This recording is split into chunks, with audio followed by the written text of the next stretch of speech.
There are calls for a journalist to lose his parliamentary press pass after the Mail on Sunday was drawing fire for publishing a story criticised for peddling hate against women, misogyny. The report quoted an unnamed Tory MP who said that Angela Rayner, Labour's deputy leader, repeatedly crossed and uncrossed her legs when sitting opposite the Prime Minister in the House of Commons. The MP suggested she did this as a deliberate tactic to put the PM off his stride. Boris Johnson has written to Ms Rayner to insist that what he described as misogynistic claims were unacceptable. There is widespread agreement in Westminster that the comments amount to a sexist smear, but what to do about them? It's been suggested the journalist involved should lose access to the House of Commons and the Tory party should find out who spoke to the paper, but that's unlikely, given that reporters are, I would say, justifiably reluctant to give up their sources. Well, joining me to discuss this, the director of the Conservative group Blue Beyond, Olivia Lever, and here in the studio, Baroness Kate Hoey. To ponder on this one, sensitive territory, Olivia Lever, what do you make of it? I think it's reflective of quite a wider issue that is in politics. It's not necessarily unique to the Tory party. And I think any young woman in politics will tell you that they receive as much sexism from the other side of the political spectrum that they sit on. And it really was a disgusting comment, and it really did get a lot of people backed up, quite deservedly, really. A disgusting comment, Kate Hoey, it may have been, but should the Speaker be getting involved? Kate Hoey. The Speaker, no, I think it's ridiculous, the Speaker. I mean, I don't mind him writing a letter, but I think, quite honestly, it's nonsense if he's trying to say that, journalists can't write things. I mean, no one has to read them. You don't have to believe it. I mean, you don't believe half the stuff we read in the newspapers anyway.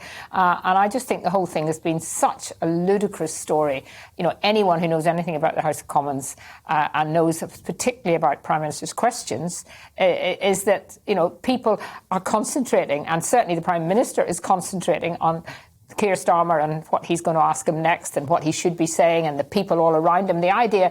And poor Angela Rayner, I mean, if she wants to cross her legs, fine. I mean, people do all sorts of things. It reminds me a little bit of when I was in Ghana recently and I met the Asantehene, and one of the rules is that when you sit there, you're not allowed to cross your legs. You genuinely are not. And honestly, it was so difficult to sit there completely calm and not move my legs. So I think the whole thing's a storm in a teacup, absolute nonsense, and I think the Speaker should not really be getting involved in this at all. Olivia Lever, can I just put a couple of tweets to you if I've got time? Matt Chorley, who's, a fairly reasonable political commentator, Times Radio, who says, for instance, say what you like about the absurd Mail on Sunday story, but it's mad to suggest that who gets to report in Parliament should be decided by politicians or Twitter. The answer, and it's hard to disagree with this, the answer, says Matt Chorley, is don't buy the Mail on Sunday, not seeking to be a state-approved journalist who only writes nice things. This has gone beyond where it started, as these stories often do, Olivia. Yeah, I mean, I certainly I'm quite the advocate of free speech, and I don't believe that any journalist should lose their lobby pass over something such as this. But I do believe that the best way that people can take action against misogynistic journalism is to boycott, for example, the Mail, stop reading their articles, stop and clicking their links, for example, when they come up on your Facebook feed. That is the best way to stifle misogyny in journalism. Well, just let's expand that out a little bit, Kate Hoey. I mean, I agree with Olivia, actually. I think if you don't like what a newspaper writes, don't buy it. You don't have to. But then we've seen in recent years, haven't we, that extended. So you'll get, I think, one instance, one well-known train operator stopped stocking, I think it was the Daily Mail. You get that sort of thing, more than just people not buying a newspaper, not having the option of buying a newspaper. Yeah, I'm a great critic quite often of the media and certain aspects of the media and bias that there was, for example, during the referendum campaign and so on. But I am also fundamentally need to keep a free press in this country. I think it is one of the things that sets us apart from so many other countries. So I would be very, very reluctant to have any kind of, as I think Olivia said, and perhaps we all agree, you don't have to read these things. You don't have to buy the paper. And it just seems to me that we're actually giving that paper and that journalist far more publicity than if we just sort of said, oh, what a silly story, how ridiculous. And particularly when the Prime Minister came out right away and spoke about it, and others did as well. It really was I can't think of a more stupid story, and for it to be taken up by, sort of feminists who feel that this is all about, women being treated badly. I think that's just, again, diverting something and making it into an even bigger story when actually we should just be forgetting about the whole thing and moving on. Looking at the story now, and actually, Olivia, you can't see the story, and actually nor can our listeners on radio, but the headline runs, "Stone the Crows, Tories accused Rayner of basic instinct ploy to distract Boris." I mean, OK, they're writing it in a fairly arch way. The response to it has been, as I say, highly critical. Anybody listening to Radio 4 this morning would have heard a tone of indignation from the interviewer that,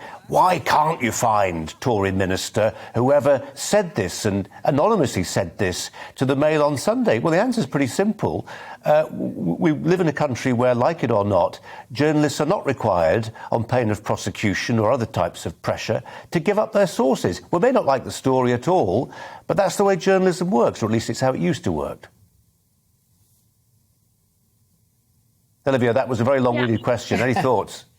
Yeah, I mean, I feel like the issue is that it's probably going to be quite obvious who the minister is, and the people surrounding him will probably know that he has said that, because it does play into probably wider things that he goes out and says to other people, or wider things that he says on the terrace or in strangers' bars about other female MPs that probably do sit on his own benches as much as on the opposition ones. And I certainly don't believe that it does kind of go onto a slippery slope of, do we stop selling a certain newspaper in a shop, and do you start to boycott? How far does it go? But ultimately, I do think actually shining a light on poor, journalism and misogynistic articles, and the ones that are also, it was also a very classist article, saying that she couldn't hold her own because she was a working class woman against an Eton educated man. I feel it's actually quite important to shine a light on these articles and say that these are wrong, because that's the only way that you actually educate people into what misogyny actually is. Yeah. I mean, I just find what I don't understand is, and I'm beginning to feel angry generally, how the media do stories and not name the person that they're then quoting as if they're responsible. We're getting it on all sorts. Just to be clear, Kate, that's a growing trend, isn't it? We feel that is something which is on the increase, and it's lazy journalism, actually. Yes, and if someone, if no one has their name to it, then how do we know that it actually happened in the way that it's suggested? I'm not saying that somebody didn't say something, but, this can be exaggerated, written in a way to damage somebody. I mean, I don't know whether this was meant to damage Angela Rayner or whether it was meant to damage Boris. So, the whole thing is just so ridiculous that, as I said earlier, I just think it's not something we should spend too much time on. Well, we're just going to spend a little bit more time on it because we've got time to fill. Right. Olivia, just a thought on how this has been amplified within the public space and within the national conversation today. There are some commentators saying, oh, look, it's an example of just how misogynistic Westminster is. It's deeply unappealing for prospective female members to go and work there. I mean, clearly there was no golden age for women in the House. I'm sure Kate Hoey can talk to that, and shortly she will. But do you see it as reflective or emblematic of a wider problem? I think you're going to say yes. That's because I am going to say yes, Colin. And yeah, I do think it is part of a wider issue. And for example, the Times came out with an article on Sunday that there was 3 cabinet ministers that were currently being referred to the parliamentary regulator about sexual misconduct. And, for example, I know hundreds and hundreds of young women, and then to have that also when you go into a safe space where they have been sexually harassed and some have even been assaulted.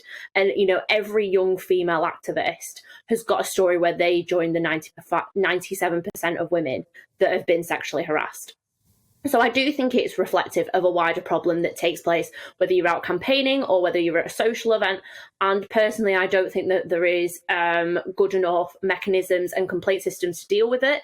And I think there are a lot of people out there, whether they're councillors, whether they're MPs, or whether they're in positions of the party where they're trying to climb the greasy pole, that will actually come out and say something, and that will actually turn around and stick up for these women, and they will speak out and they will call out because they do not want to harm their own prospects. Kate Hoey, you've got long parliamentary experience, now in the upper chamber, but before that in the House of Commons as well. Was it worse before? Is it getting better? Is it actually just reflecting the ills of society at large?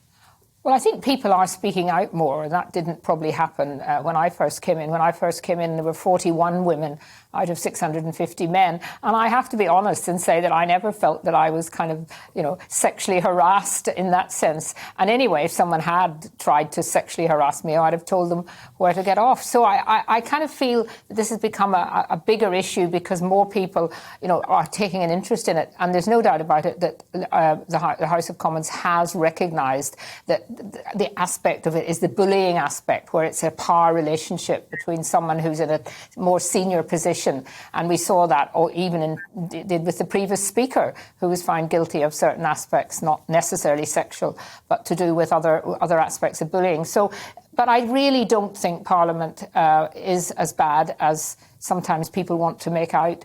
And, I feel that sometimes this has just become, again, a way of sort of beating up politicians and beating up politics in our country. And I'm sure Parliament is no worse than anywhere else in a big, where a lot of people are working together. But I am pleased that, the procedures of what you do now in Parliament, if you want to complain, have been made a lot easier, because sometimes people maybe just were frightened to speak out because they didn't want to lose their job. The thoughts there in the studio of Kate Hoey, and also the director of the Conservative group Blue Beyond, Olivia Lever. Thanks both. Your thoughts on that, very welcome.